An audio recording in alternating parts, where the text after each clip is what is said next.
Ladies and gentlemen, welcome to Imagine, the Greater Houston Partnership's 2013 annual meeting. Please rise for the singing of our national anthem, performed by Neek Doyle with Jet Speed Entertainment.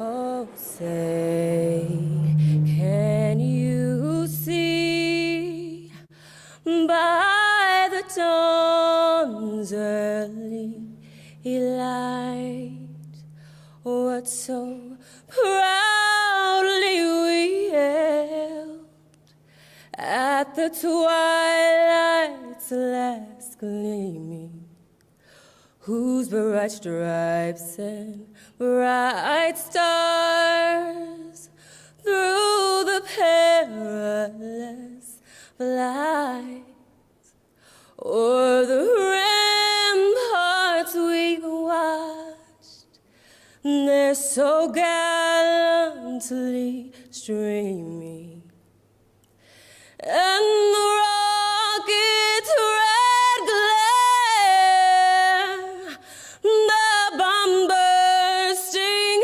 in air, gave proof through the night that our flag was still there.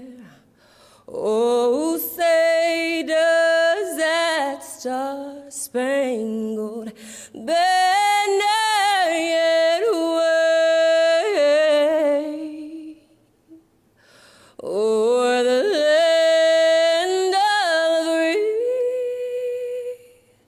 and the home of the brave?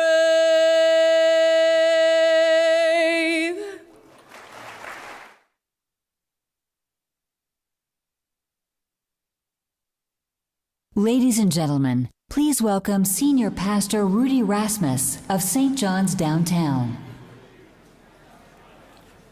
Let us pray. Fountain of life, light, and truth, you have so created us that we realize in the depths of our beings that none of us is an island and that none of us wants to walk alone. We have experienced that our hearts are restless until they rest in you and in one another. Therefore, we thank you for all who have assembled in this place and pray that our being together will enhance each of our lives and our community. Amen. Please welcome the CEO of the Greater Houston Partnership, Bob Harvey.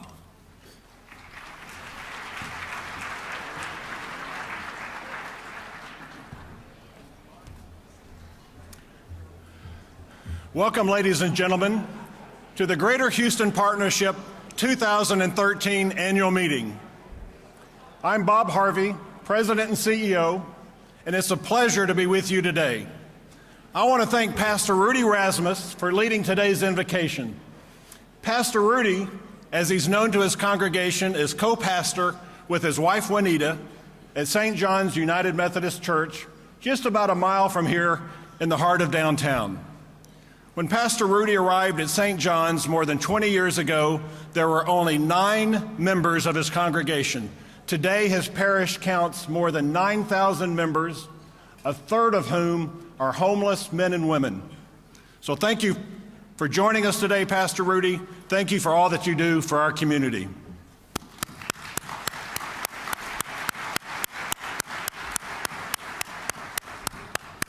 And now we have an important recognition video we'd like to share with you. Please take a look.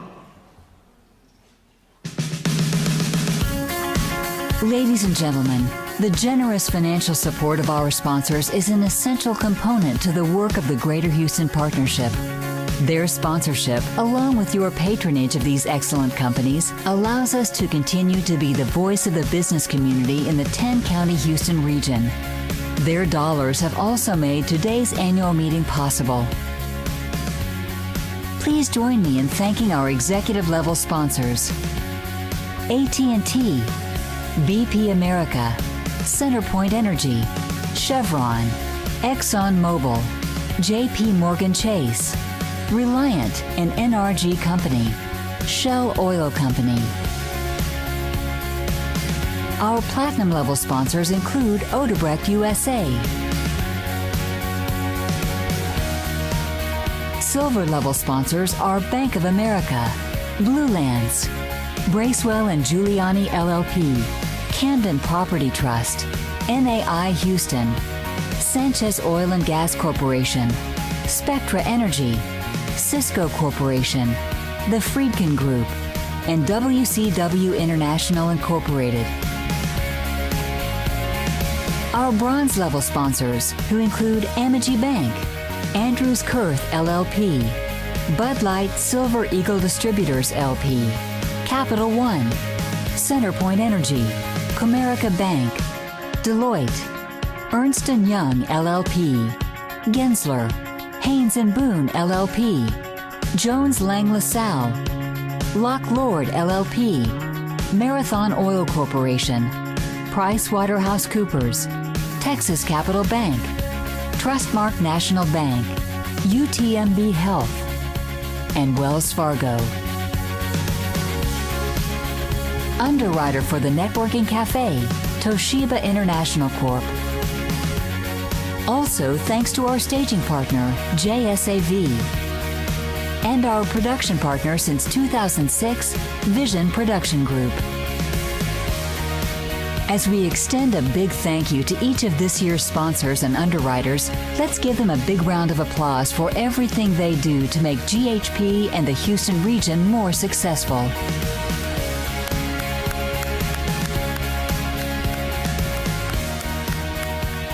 The Greater Houston Partnership would like to express sincere appreciation to the members of Houston's Consular Corps for everything they do to nurture positive relations between the Houston region and the countries they represent. Their leadership is invaluable to building and maintaining the international relationships necessary to make our region a leading gateway to global markets.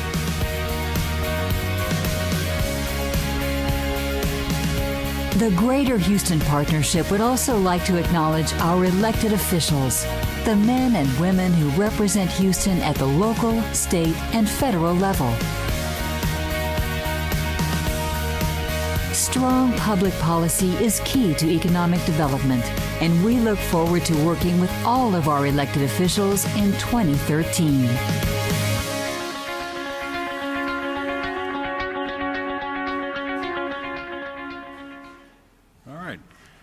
As was mentioned on the video, we want to thank the 92 members of our Consular Corps who facilitate our efforts to increase foreign trade and capital investment. Could we have the members of our Consular Corps or their representatives please stand so that we may acknowledge you?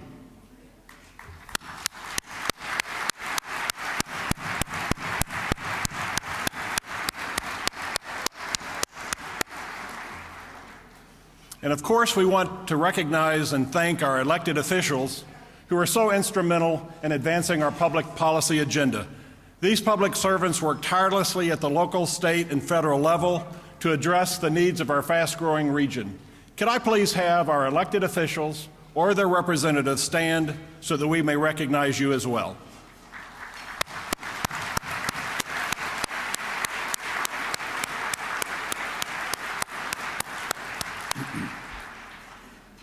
Now, I'd also like to take a moment to thank the men and women who served GHP in 2012 on our executive committee or our board of directors. Could everyone who served on the executive committee or the board of directors in 2012 please stand so that we may recognize you?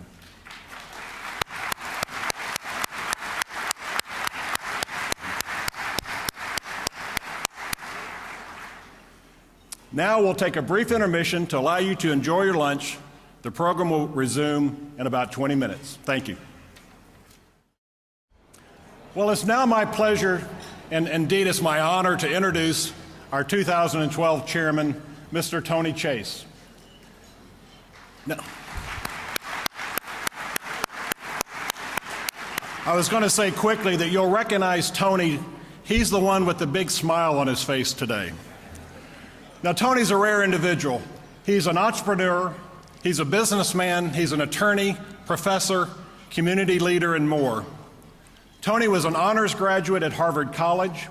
He then received a law degree from Harvard Law School, and for good measure, he stuck around for an MBA from the Harvard Business School. Tony's the chairman and chief executive officer of Chase Source and Chase Source Real Estate Services. He previously served as chairman and CEO of Chase Com until the company was sold to AT&T in December 2007. During his tenure with ChaseCom was consistently ranked one of the country's largest minority-owned companies. Tony was also one of the founders of Cricket, a national mobile services provider. I hope I get this right, Tony, but the company of origin was Chase Telecommunications, which was bought by Leap Wireless, a Qualcomm subsidiary that served the first Cricket markets. And Tony served on the board of directors for Leap Wireless for several years when it was spun off. Tony has also found time to be a tenured professor of law at the University of Houston Law Center, where he began teaching in 1990. He's a member of the American Bar Association and the State Bar of Texas. Tony also makes time to serve as a director of Western Gas Resources and Sarepta Therapeutics. He's also a member of the Council on Foreign Relations. And if that wasn't enough, he generously gives his time to organizations such as the Houston Zoo Development Board and the Texas Medical Center. Tony's also an Eagle Scout. That's right. I've had the pleasure of working with Tony these last several months, and I can attest to the fact that he has devoted an extraordinary amount of time and energy to shaping the future of the partnership. It is my pleasure to introduce our 2012 chairman, Mr. Tony Chase.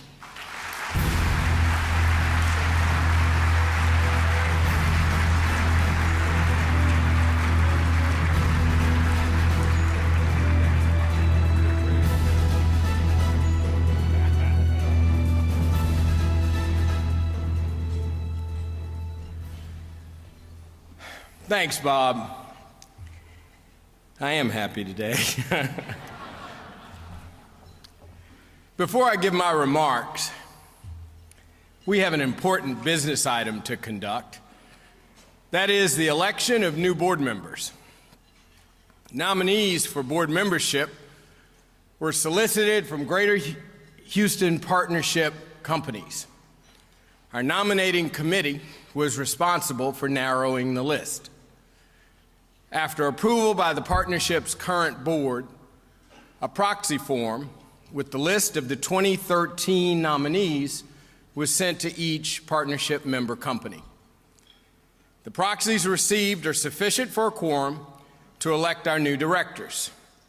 In the program sent to you yesterday and on the screen in front of you today is a list of the nominees. I would like to ask those members of the 2013 slate of board nominees to please stand to be recognized.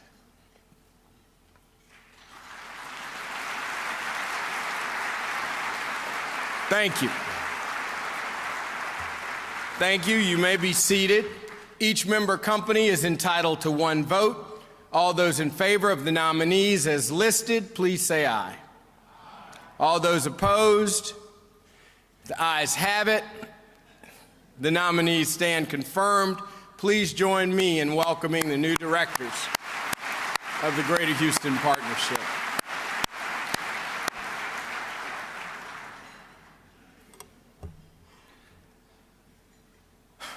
Once again, ladies and gentlemen, thank you for attending GHP's 2013 annual meeting. Last year, I was eager to speak with you about 4 policy issues critical to the Houston region: education, transportation, natural gas, and small business. I'm very pleased to report that GHP tackled key issues of the day in each of those areas. In education, the partnership strongly supported the HISD and Houston Community College bond referenda to ensure the continued success and excellence of both education organizations and the 280,000 students they collectively serve. We also took an important step in refining our Opportunity Houston 2.0 campaign to ensure that workforce development for the first time is a pivotal part of our efforts from 2014 to 2020. As many of you know firsthand, our business sector in Houston needs skilled workers to continue to grow. We are excited that GHP will be a part of making this happen. Transportation was also a top priority for the partnership in 2012. The organization has long held that our airports, ports, and roadways are the envy of other major metropolitan areas. As such, they deserve our continuous attention. In 2012, GHP played a key role in promoting an expanded airport system by supporting international air services from Hobby Airport and committing to fight for increased federal funding for U.S. Customs resources, which are shared by the ports and the airports. GHP was also a vocal and aggressive proponent for a long-term federal transportation reauthorization bill to help fund our roadways, and during last year's debate, help secure funding for our ports. We also work very closely with local officials to support a new general mobility program that will advance the region's short-term regional transportation needs and also allow for progress as it relates to our long-term transportation goals. In 2012, energy issues remain top of mind. At this meeting last year, we started a very important conversation about natural gas. Since then, the country and the world have become increasingly interested in natural gas and what it will mean for our economy and U.S. energy independence. I'm also pleased to report that GHP kept its commitment to small business owners in 2012. With help from many of the people in this room, GHP launched the Small Business Resource Center to assist members who want to find new ways to save money and grow their business.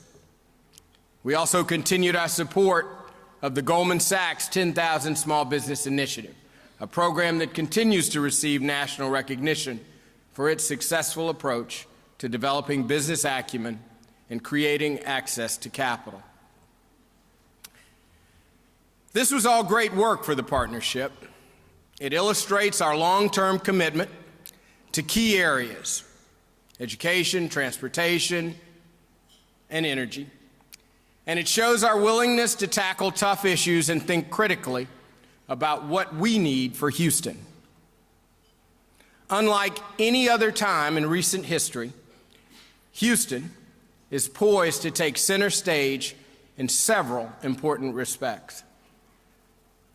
Today, when people talk about jobs creation, they cannot avoid talking about Houston.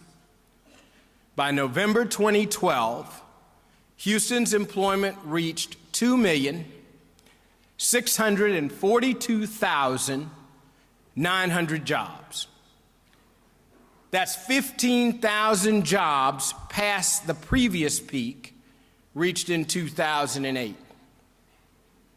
Today, not only that, today that employment base is growing at 3.2% annually, the fastest growth rate among all major metropolitan areas in the United States.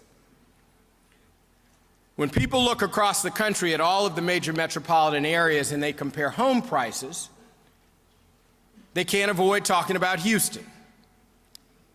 Houston is the only major metropolitan area where home values have not only recovered, but are now above their pre-recession levels. And since 2012, I'm very proud to say that Houston's cool factor has improved dramatically. In March 2012, Site Selection magazine rated Houston the top metro area for business expansion. Last July, Forbes magazine proclaimed Houston as America's coolest city. And just 2 weeks ago, none other than the New York Times ranked Houston number 7 among the top places to visit in the world. And we were the only American city in the top 10. Those of you who know me know that I'm a native Houstonian and that I love this region as it continues to succeed, and that people across the country and around the world are watching to see what Houston will become. Which leads me to my last point. In 2012, we worked through many issues, and we considered these accolades. We thought about Houston, and we thought about the partnership and whether it was doing enough. Was it keeping up with Houston? Was it having the impact that it needed to have on the biggest issues of the day? It took some soul searching, but ultimately we concluded that we were not. After discussions with our members, business leaders, and partners, we started to see a new model for GHP, one that's consistent with our long history in the community, and one that allows us to make a major positive impact on this region. We started to see a model that would effectively use the talents of all members of the organization, including the CEO, the executive committee, and the board of directors. We started to see a model that would help GHP to effectively look beyond any given calendar year as it attacks our region's most important economic development and policy issues. Robert Kennedy once said, "There are those who look at things the way they are and ask why. I dream of things that never were and ask why not." I hope you share this sentiment, and I hope you take a moment today to think about how it applies to Houston, the Greater Houston Partnership, and to you. This organization is committed to Houston. We are committed to its members, and we hope each of you will play a role in helping us define the new model and the new goals for this great organization. Before I leave you today, I want to thank my Vice Chairman, Mr. David McClanahan, for his help in this very busy year. I also want to thank former chairs, Larry Kellner, who selected me for this job. I still like him. And Pat Oxford, as well as the 2012 Executive Committee and Board of Directors. These groups, along with our committees, task forces, and members, ensured we had a successful year. I should also thank specifically the staff of the partnership, which in a year of change performed amazingly well. I can't forget also to thank the staff at ChaseSource, who took on extra responsibilities to allow me to take on this charge and delivered the best year that we have ever had. So thank you very much.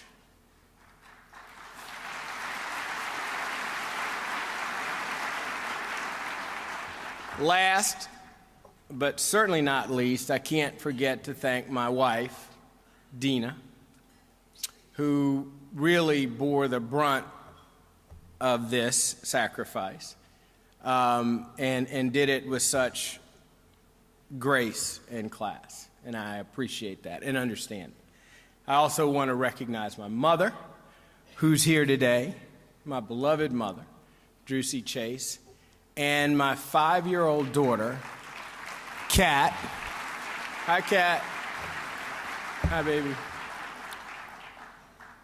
2012 was a year of transition for the Chase family.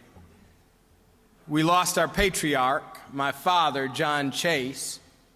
Those of you who knew him know that he was a towering figure in this community and in my life. I wouldn't be who I am today without him, and I thank him for his guidance and support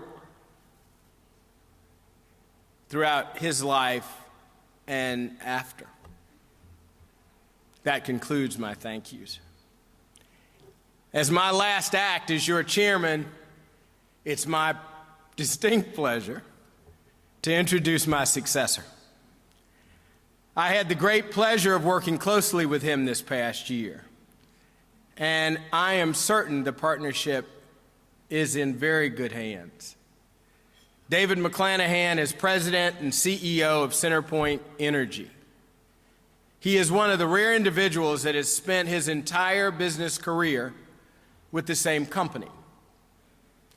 He started at what was then Houston Lighting and Power in 1972, and he ultimately rose to be President and Chief Operating Officer.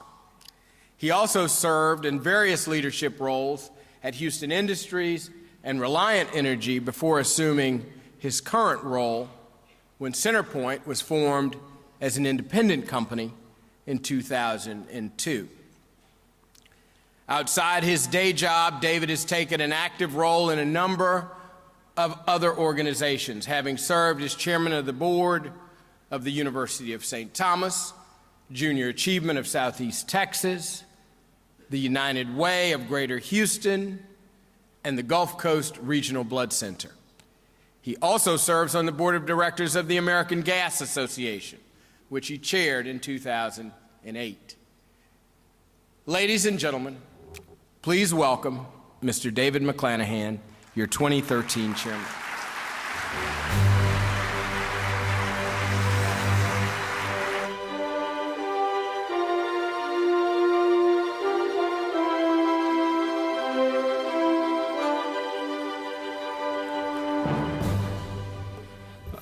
Thank you, Tony. I've asked Tony to stay up here for just a moment. Ladies and gentlemen, Tony has put in an enormous amount of time and effort for this organization. His determination to rethink the way the partnership operates has brought a new energy to everything we are doing. He has been a steady hand in difficult situations and the driving force behind our accomplishments in 2012. He's influenced many of the ways the partnership conducts its business. On behalf of the Greater Houston Partnership and the entire Houston region, I want to thank Tony's family and his company for allowing us to borrow him during the year. And Tony, I want to thank you for everything that you've done for the partnership and the Houston region. In recognition of your leadership and your accomplishments, it is my pleasure and honor to present you with the Bob Onstead Award.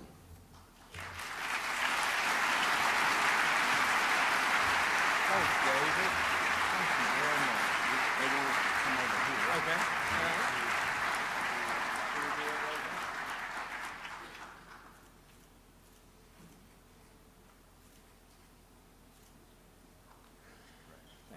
We're supposed to put this back.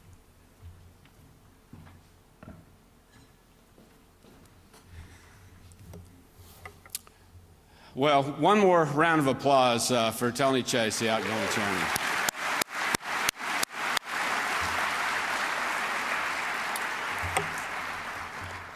It's an honor to be with all of you today as we begin a new stage of the journey of the Greater Houston Partnership. Each year, a new chair takes office, but it is important that each new chair not start over. The partnership must have a clear and consistent vision of the future of our region. It is up to those of us fortunate enough to hold leadership positions to see that the Greater Houston Partnership continues to make progress in achieving that vision. Having a clear and consistent vision doesn't mean the rejection of new ideas or a fear of making mid-course adjustments. Mid-course adjustments are important, but they are not always easy, whether the adjustment appears slight or significant. Tony had the foresight to realize that if the Houston region is to become what we all imagine it can be, some mid-course corrections needed to be made, and the partnership's role needs to change. The theme for this gathering is Imagine. This obviously isn't your typical theme for a partnership event. and certainly not for our annual meeting. But Houston and Houstonians have a long history of imagining great things and then rolling up their sleeves and making those things a reality. And when Houston imagines the future, we are not just imagining next year. We are imagining the long-term future of our community. Think about the Allen brothers in 1836, who imagined a great city along the Gulf Coast that would one day rival New Orleans. Think about Anthony Lucas, who believed there was oil in the ground only 90 miles from here at Spindletop that would transform the Houston region into the energy capital of the world. Think about the civic leaders in the early part of the 20th century who envisioned transforming shallow Buffalo Bayou into a port that could become one of the world's largest. Think about Monroe Dunaway Anderson, whose foundation in 1945 provided the vision and seed money for what would become, some 70 years later, the world's largest medical center. Think about the men and women who came to this community in answer to President John F. Kennedy's challenge to put a man on the moon, who imagined not only the successful completion of that endeavor, but a great aerospace complex that would become home to NASA's Mission Control. Think about Roy Hoffines, who conceived the world's first dome stadium and changed the world of sports forever. Each of these leaders had a vision of future greatness, but we would remember none of them if they had not been committed to their ideas and ready to work to make their vision a reality. We know the future Houston we imagine will not just happen. We must identify those things that are important to our community. Education for our children and grandchildren. The basic infrastructure necessary for the economic success of our region. The health and well-being of our fellow citizens. We have a duty and a responsibility not just to imagine the realization of these priorities, but to incorporate that imagination into achievable long-term plans and then work to make what we imagine a reality, the Houston of the future. The partnership is in a unique position to take a leadership role in imagining and then planning for the great metropolis we want to create. When we imagine the Houston of tomorrow, we should think about Houston in the context of the great cities of our times. We start with a great base, the fourth largest city in the United States, the most diverse city in the United States, and the energy capital of the world. But to do more, we need both imagination and inspiration. Now, what does that mean? Well, we have a perfect example right here in Houston. In 1907, Edgar Odell Levitt, the first president of the Rice Institute, began his tenure by touring 78 academic institutions around the world to find the ideal formula for building a world-class academic institution. I doubt that there's a person in the room who would argue with the success he achieved. Levitt got it right by finding inspiration in the best. Similarly, we should look at the great cities of the world and cities who are great at certain things and gain insight and inspiration from them. Clearly, we have a much more established foundation from which to work than Edgar Levitt did in 1907.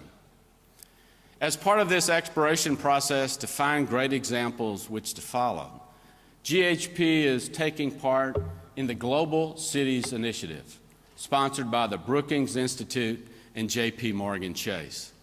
This program is aimed at helping metropolitan areas in the United States strengthen their regional economies by becoming more competitive in the global marketplace. Our participation will allow us the opportunity to learn what some of the great cities in the world are doing to become and remain competitive in the global economy. We are fortunate to have a strong energy sector to anchor this region. We are viewed by many as the energy capital of the world, but we should challenge ourselves to imagine a future where we've broadened what energy means to include all forms of energy, where people come from all over the world to learn not just about oil and gas, but other forms of energy, including ones that today we can only imagine.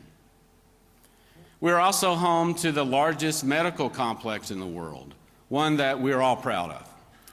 But think of a future where we talk about health care in the same way we talk about energy. Houston, Texas, the health care capital of the world. It has a nice ring to it. It's not hard to imagine a future where we lead the world in health education, medical delivery, and research. One of our greatest strengths as a region is the fact that we have become a distribution and logistics hub for many of the world's largest companies. This is no accident.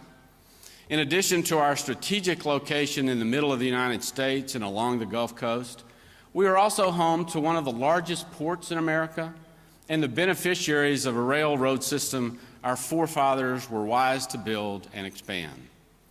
These are just two parts of our multimodal transportation system. That includes a world-class airport system and expanding roadways. We must imagine ways to leverage this advantage, as well as ways to meet the challenges that our continued growth and economic success places on the region's infrastructure. Perhaps most important for our children, we must envision Houston as a center for higher education anchored by 2 Tier 1 universities.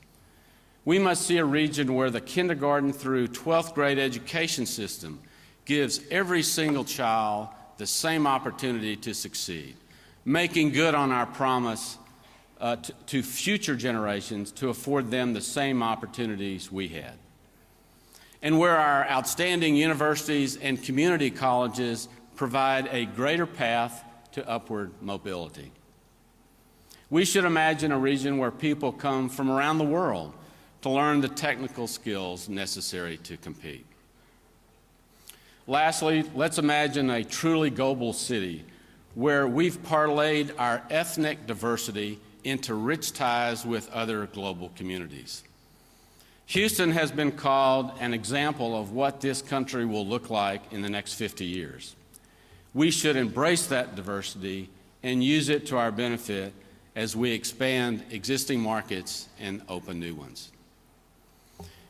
In order to set long-term priorities, we need to determine what's really important to this region and to the business community of this region. We need real, achievable long-term plans. Of course, these plans won't be accomplished in 1 year, but my goal is for the partnership to move away from single-year plans toward a longer-term initiatives that we must work toward achieving each and every year. I'm looking forward to working with my Vice Chairman, Paul Hobby, who will bring his long business experience and his family's passion for Houston to the table as we work together this coming year. I also look forward to working with the members of the board and the executive committee as we make our imagination a reality. Lastly, I'm excited about collaborating with the Greater Houston Partnership staff and its leader and new president and CEO, Bob Harvey. I can't think of a better person to lead this effort than Bob. I'm confident that he is the right person to get us thinking about our long-term plans and how to achieve them. His business career has been built around helping organizations plan for the future. And his recent service to the United Way has given him a unique perspective on our region's challenges and its resources. We are fortunate to have a leader like Bob who can help direct the imagination and inspiration provided by each new chairman and each new board toward the achievement of the clear and consistent vision to which we are committed, the Houston and the Gulf Coast region of the future. Ladies and gentlemen, thank you again for honoring me to serve you this coming year as your chairman. And please welcome Mr. Bob Harvey.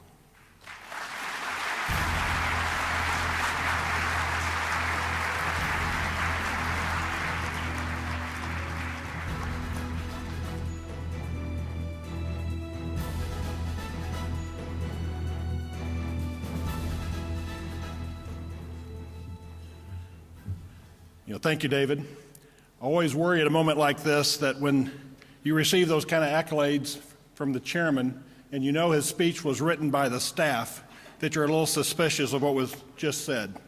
But we'll move beyond that.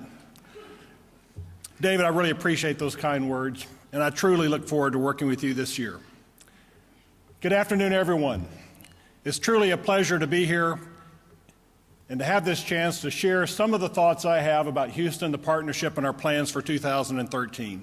Building on what David said, maybe becoming a bit more granular in the discussion. I would like all of you to know that I accepted this position for one reason, and that's because I have an overwhelming passion to make Houston a great city. And I believe the partnership has a unique opportunity to help make this happen. This is the organization that is the successor to that long line of great business and civic leaders that David referred to that have shaped the Houston community in the past. Now let me add quickly that when I say Houston, I mean the greater Houston 10-county region, that region that encompasses 6 million people.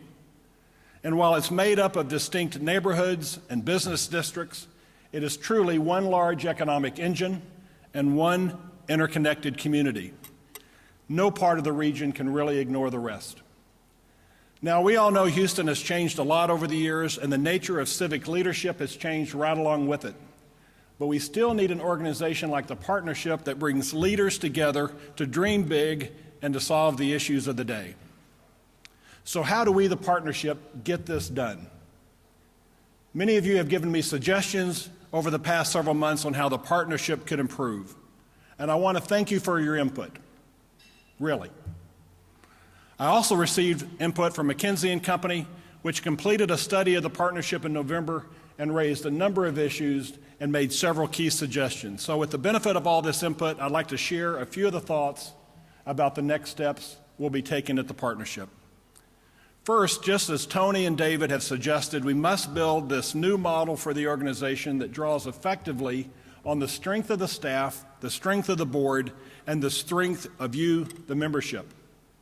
As we move away from this annual agenda set by the incoming chairman, we have the opportunity to develop a longer-term plan that can be executed by the staff and the volunteers under the direction of the board. A second priority must be expanding our membership base.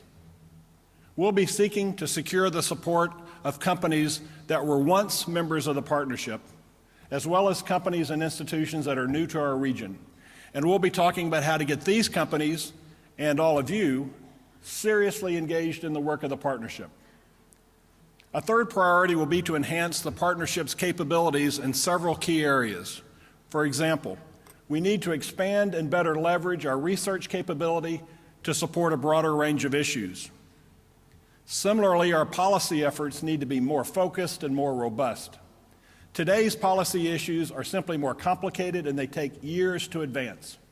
We can do so much more in the policy arena if we target our efforts and better leverage both our members and our staff. Many of you have also told me that we need to improve our communications, both to you and with the general public. People need to know what GHP is doing, what positions we're taking, what impact we're having. Recently, we've taken steps to add capability in this area, and you'll soon be seeing the results. Finally, GHP's role with respect to what I'll call regional leadership and consensus building needs to be made an explicit pillar of the partnership. At times in the past, GHP owned this title, but we should own it all the time. This will mean building stronger relationships between the partnership, other organizations in the region, and our elected officials. It will also mean reaching out to the diverse elements of the community and ensuring that the partnership is not simply viewed as a downtown or large company-centric organization. But let's return to the theme of the meeting. How do we as the partnership participate in a community-wide effort to accomplish imagining a better Houston? I can say as a starting point that the discussions surrounding the Global Cities Initiative, sponsored by JP Morgan Chase, that David referred to, will play a part. I know that the staff from the Brookings Institution will challenge Houston to take control of its own destiny and not depend on the federal or state government. They'll also suggest that we as a community identify the priorities, strategies, and funding sources needed to make that plan a reality. Today I'd like to focus for a moment on the role I see GHP playing. And for me, the best phrase to describe GHP's role is the one I alluded to just a moment ago, that of a regional leader and consensus builder. The partnership, in my mind, should be a leader, but not necessarily the only leader in imagining a new future. Other groups, such as the Center for Houston's Future, should also play leadership roles. The center's work around scenarios and their recently completed community indicator report each represent the kind of discussion starter that will be useful for building a consensus. But as I said at the outset, I believe that GHP should be the one to make the call for a regional effort and to rally its members behind such a program.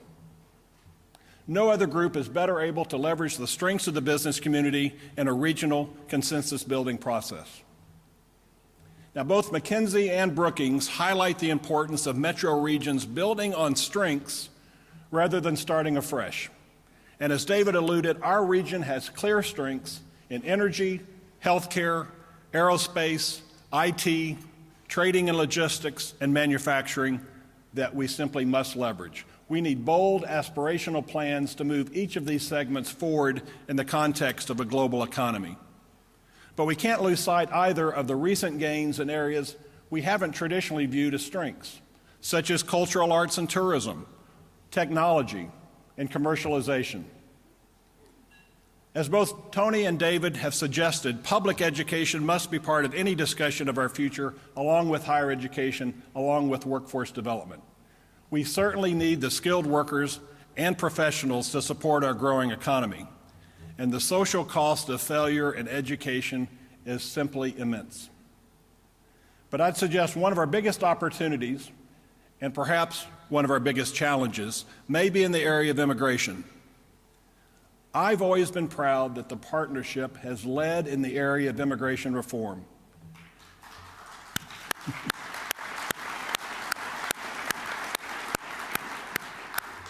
With the changing tone and discussion in Washington, we are so well positioned to be a leader and player in this national debate.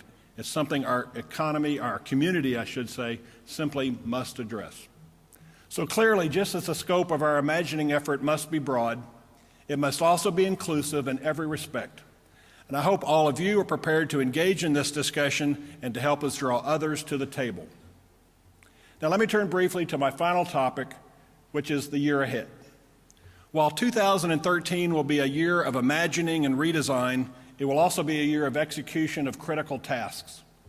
For example, we must successfully complete the Opportunity Houston 2.0 campaign, which will provide the funds needed to extend this vital program through the year 2020.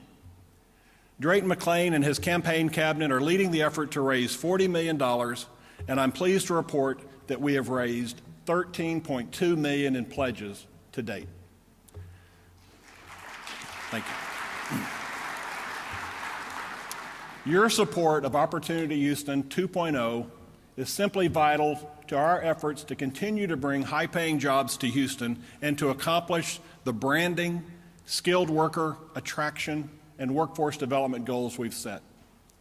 Turning to the legislative session currently underway in Austin, we are already taking steps to advance our legislative agenda.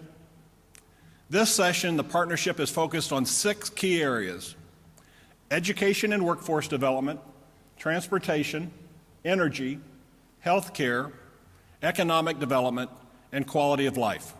We've already begun discussions with our local delegation, and we've shared our agenda with them. We'll be asking many of you to assist us in Austin during the session. And finally, as Tony mentioned, we will be launching a new workforce development initiative this year that builds on the strength of several GHP committees and links to efforts already underway in the community involving employers, community colleges, the Workforce Commission, and others. We look forward to involving many of you in this initiative. So we've got plenty to do. But I can say on behalf of the entire staff, we're excited about working with you to accomplish this near-term agenda. Tony, I'd like to thank you again for your leadership in 2012. And David, thank you for your commitment to serve as chair of the board. I look forward to working with you this year. And I'd also like to thank all of you for your continued support of the Greater Houston Partnership. We couldn't imagine a better Houston if we didn't have such a strong base of support from all of you. Thank you for attending the partnership's annual meeting. Please enjoy the rest of your afternoon. Thank you.